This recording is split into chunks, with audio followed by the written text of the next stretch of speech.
Nous vivons aujourd'hui à une époque cruciale et historique, un tournant historique dans la sous-région, un tournant historique au Bénin.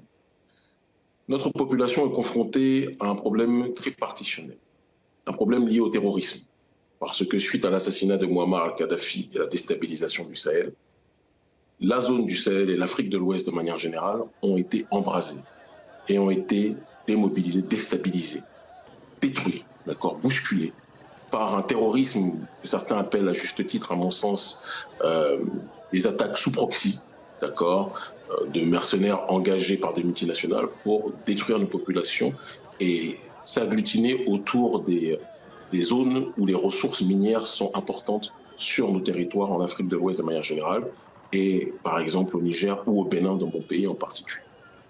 À cette réalité de terrorisme qui ne cesse d'augmenter, de s'accroître, se trouve une alliance incompréhensible des autorités béninoises avec l'armée française qui est co-responsable avec l'armée américaine de la déstabilisation du Sahel. Donc on a en allié dans notre pays, de par la volonté du gouvernement béninois, non pas de la population béninoise, une armée qui a contribué à déstabiliser l'Afrique de l'Ouest, qui se pose désormais en protectrice et en allié du Bénin. C'est insupportable, c'est inadmissible, c'est inacceptable. C'est d'autant plus inacceptable qu'on se retrouve dans une situation où, au moment où le gouvernement béninois, contre l'avis de la population béninoise, décide de s'allier à l'armée française, d'accord, et aux autorités françaises, nous menons, notre ONG Urgence panafricaniste et d'autres mouvements citoyens panafricanistes, dans la sous-région, un travail de décolonisation vis-à-vis de la présence néocoloniale occidentale et de la présence oligarchique française en particulier.